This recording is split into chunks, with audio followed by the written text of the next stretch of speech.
Hello everyone, I'm Lauren Yanjing Luo. Welcome to the third session of Musician Interview Series.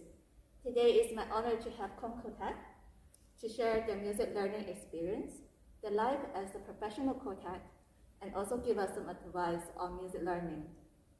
Francis, could you start with a short introduction to Kong Quartet, and also everyone please share your name, your instrument, and your education background. We are Kong Quartet, and we are a quartet based in Hong Kong. I'm Francis Chick.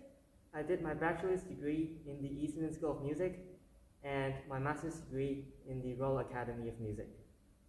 My name is Jip White. I play the violin, and I also went to Eastman School of Music and also New England Conservatory of Music in Boston. I'm Yan Ho, and I play the cello. I did my undergrad at CUHK and master at the Indiana University. And my name is Caleb, the violist, and I also went to CUHK and then Indiana University, where the quartet was formed, and also Bard College in New York. I will put Kong Quartet's website, Facebook, and Instagram in the description box. If you want to know more about them, please look at the description. Right, could you share your education background and also how did you find your interest in violin? Sure. Well, I started playing the violin when I was 9 years old, and then I felt very lucky that when I first started and shortly after, I was placed in a community full of peers and people who are also very interested in music. I played in a youth orchestra. I joined the school orchestra and was influenced by my friends around me a lot, and I was motivated to practice, and I soon discovered the joy in communicating through music, not only to the audience, but just within the group, and soon I was drawn to playing in smaller groups a lot, like chamber music, very similar to what I'm doing right now, and yeah, so my interest grew non-stop basically since the beginning, and yeah, and I was also quite lucky that I had the chance to study abroad and study with my childhood heroes who are also quartet musicians, and I used to listen to them when I was a kid, and it was like a dream come true that I could have the chance to study with them. That's great. How about Caleb? Could you share a story as well? Sure. I also started on the violin when I was about 5 years old, and then when I was in secondary school, my school didn't have a proper viola, so one of the violinists has to play the viola, and I was chosen to be the one. And I discovered the unique role of this instrument in the chamber group, especially in a string quartet, and that's why I choose viola as my major instrument. And during my time when I was doing my master's at Indiana University, there's a resident quartet in the school, the Pacifica Quartet, and they were really enthusiastic about string quartet playing, and I have learned so much from them and the other seniors from the school, and I really wanted to have a career with a string quartet, and that's where we formed the group originally, and we have been doing it since then. That's great, that's great. Yan Ho, could you share some typical activities as a quartet? As a quartet, we perform a lot. For example, we perform in a concert hall, we perform classical music, like we did Mendelssohn, Shostakovich, and in the past recital in Typhoon. Mm-hmm. And on the other hand, we do some less formal program in some lunchtime series outdoor, like in West Kowloon, where people can eat and enjoy their meal while listening to us. And then also we did some video filming in Heritage Center, and it's quite cool too. And on the other hand, we're very privileged to become the ensemble and residents of CHK for the past 2 years, and we involved it in some more educational work.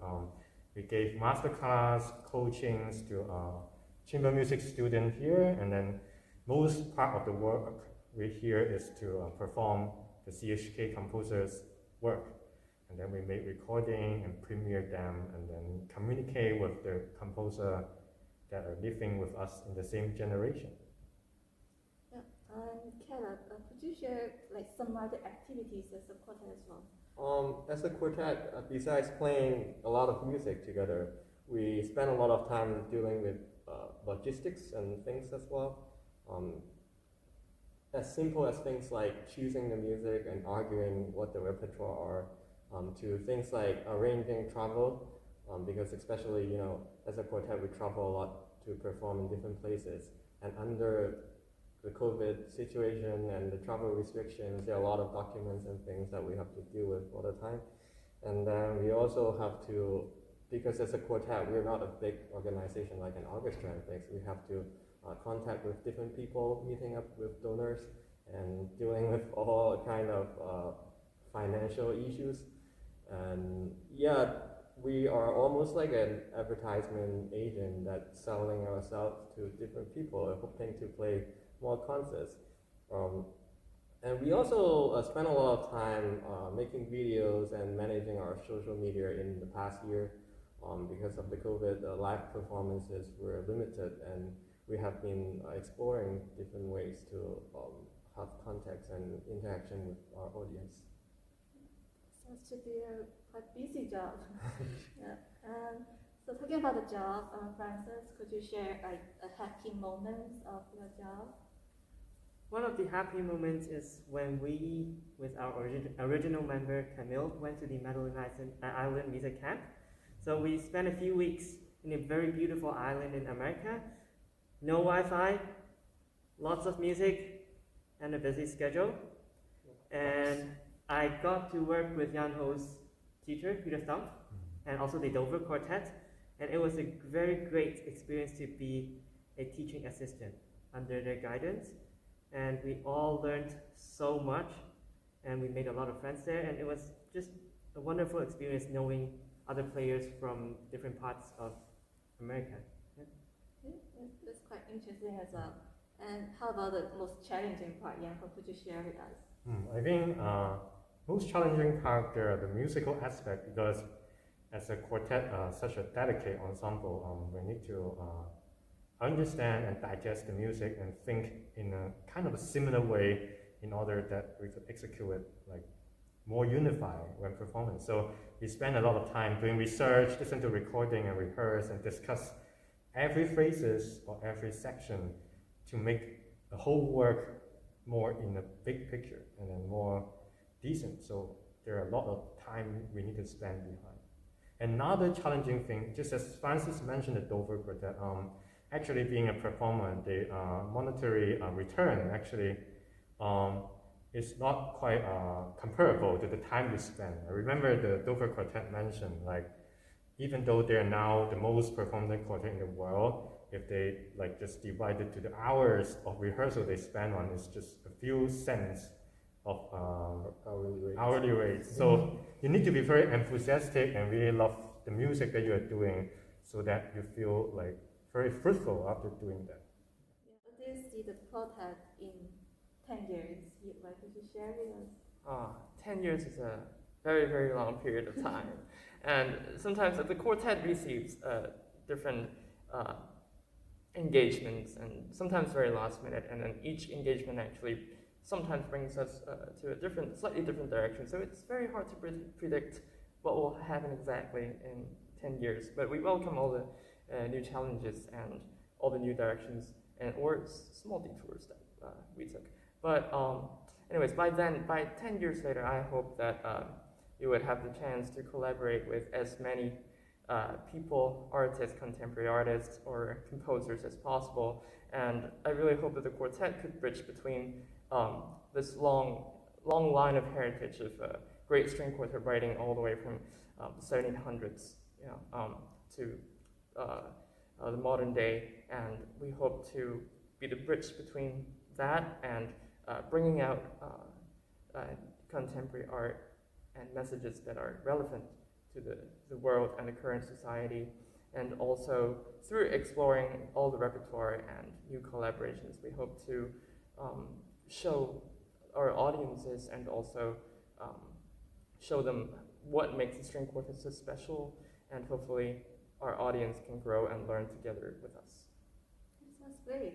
Finally, and this is probably the most important thing for the audience, could every one of you share advice to the music students who want to be someone like you? Maybe we can start with Francis. So this is a quote not from myself, it's from a Russian writer called Leo Tolstoy. we can know only that we know nothing, and that is the highest degree of human wisdom. So basically, we have to keep reminding ourselves that there is always more to learn. I would also like to share a quote. It's excellence is a habit, not an act. And I really like this quote because sometimes we want to improve and do whatever we want, but then we focus so much on the product but forget about the journey to get there. And I think as long as we keep the mentality as a habit and as long as we trust the process, we'll get there eventually. Yeah, great. And I think for me, I think open-minded is very important because I think no matter which stage of the career you're at, there are always many things you could learn from different teachers and from your colleagues. So keeping an open-minded is the key to improve and success. And I would also want to start with a quote. Rome wasn't built in a day. So be patient. You might not be able to see your hard work like in a day or a month or even a year, and you don't see any improvement sometimes, and you'll get exhausted. But be patient, and then just keep practicing, keep working on what you like, and then one day you'll realize that you have walked pretty far. Thank you so much for all the advice. So this is the end of our interview. Thank you all of you for your time again. And please give us a like, share this video with your community, and also leave your thoughts and comments with us. Thanks for watching. Bye-bye. Bye-bye. Bye.